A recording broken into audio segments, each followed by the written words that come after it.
आगरा शहर में एक धोबी और एक कुम्हार पास पास रहते थे। एक दिन कुम्हार ने मिट्टी के बहुत सारे बर्तन बनाए। उसने उन बर्तन को सुखाने के लिए धूप में रख दिया और आराम करने के लिए घर के अंदर चला गया। तभी वहां दो गधे आए। वे आपस में झगड़ने लगे। इस कारण कुम्हार के सारे बर्तन टूट गए। वह लाठी लेकर बाहर आया। उसने अपनी लाठी को घुमाया और एक गधे पर जोर से मारा। गधा ढेंचू ढेंचू की शोर मचाता हुआ बाहर की ओर भागा। इस पर कुम्हार का पड़ोसी दौड़ कर आया और बोला, अरे अरे, यह क्या करते हो? यह मेरा गधा है। कुम्हार ने नाराज होकर कहा, तो क्या हुआ? इसने मेरे सारे बर्तन चूर चूर कर दिए हैं। धोबी बोला, तुम मेरे गधे को पीटते क्यों हो? तुम्हारे बर्तन टूट गए हैं, तुम उनके पैसे ले लो। कुम्हार ने सोचा, इस धोबी ने सबके सामने मेरी इज्जत उतार दी। मैं इस बच्चू को ऐसा मजा चखाऊंगा कि यह भी याद करेगा। दूसरे दिन सुबह सुबह कुम्हार बादशाह अकबर के दरबार में पहुंचा।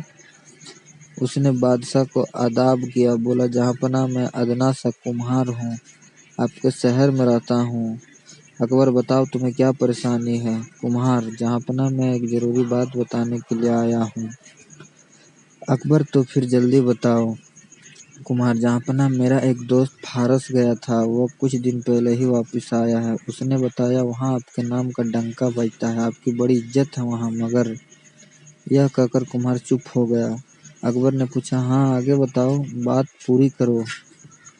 कुम्हार बोला, आपके हाथियों के बारे में उनका ख्याल अच्छा नहीं है। अकबर ने आश्चर्य भरे स्वर में पूछा, हाथियों के बारे में तुम क्या कहना चाहते हो? जी हाँ हुजूर, उनका कहना है हमारे हाथी बड़े गंदे और काले हैं। हुजूर, शाही हाथियों को तो साफ सुथरा होना चाहिए। कुम्हार ने बात पूरी की। बात तुम्हारी ठीक है कुम्हार। अकबर बोले, हुजूर, मेरे दोस्त ने बताया कि फारस के शाह के हाथी खाने में सारे हाथी दूध की तरह सफेद हैं। अकबर ने समझ लिया कि यह कोई चालबाज आदमी है। फिर भी उन्होंने पूछा, मगर फारस के शाह अपने हाथियों को इतना साफ सुथरा कैसे रखते हैं? कुम्हार ने उत्तर दिया, सीधी सी बात है हुजूर, इस काम के लिए उन्होंने बढ़िया धोबियों की एक पूरी फौज लगा रखी है। तो हम भी शहर के तमाम धोबियों को इस काम पर लगाए देते हैं। अकबर ने कहा। इस पर कुम्हार बोला, जहाँपनाह शहर का एक बेहतरीन धोबी मेरे पड़ोस में रहता है। वो अकेला इस काम के लिए काफ़ी है। अकबर ने मन ही मन सोचा, तो यह अपने पड़ोसी को फंसाना चाहता है। लेकिन उन्होंने कहा, ठीक है, हम उसी को बुला लेते हैं। अकबर के आदेश पर धोबी को दरबार में हाजिर किया गया। वह डर के कारण कांप रहा था। उसने डरते हुए कहा, जहाँपनाह हुजूर, अकबर ने आदेश दिया, देखो हमारे हाथी खाने के सारे हाथी काले हैं, तुम्हें इन्हें धोकर सफ़ेद करना है। जी हुजूर, धोबी बोला। उसके सामने एक हाथी लाया गया। वो सुबह से शाम तक उसे धोता रहा, किंतु काला हाथी सफ़ेद न हो सका। निराश होकर वह अपने घर की ओर चल पड़ा। उसने सोचा, यह सब उस कुम्हार की करतूत है, पर मैं करूँ तो क्या करूँ? तभी उसे बीरबल आते हुए दिखाई दिए। वो हाथ जोड़कर खड़ा हो गया।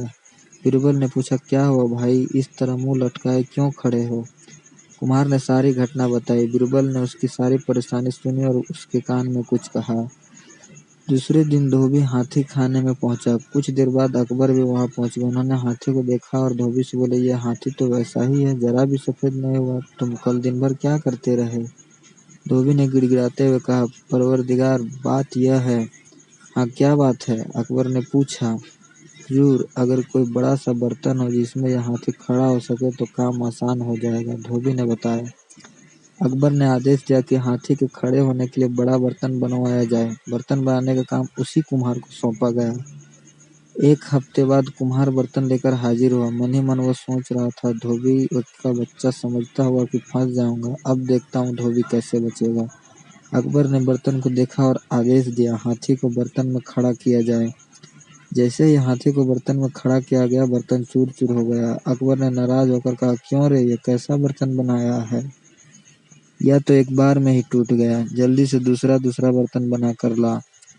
कुम्हार बर्तन बना बना कर लाता रहा और वह बार बार टूटता रहा। आखिर वह बादशाह के पैरों में गिर पड़ा। हुजूर, मुझे माफ़ करें, मैंने बहुत बड़ी गलती की है। इस पर अकबर ने धोबी से कहा, धोबी, मैं जानता था कि ये तुम्हें फंसाना चाहता है, पर तुमने इसकी चाल का मुंहतोड़ जवाब दिया। हम तुम्हें इनाम देंगे। धोबी हाथ जोड़कर खड़ा हो गया। उसने कहा, जहाँपनाह, इनाम का असली हकदार तो बीरबल जी हैं। उन्हीं ने मुझे यह तरकीब सुझाई थी। बादशाह अकबर ने बीरबल की ओर देखा। बीरबल धीमे धीमे मुस्कुरा रहे थे। अकबर बोले, बीरबल, तुम हमारे दरबार के अनमोल रतन हो, तुम गरीबों के रक्षक भी हो।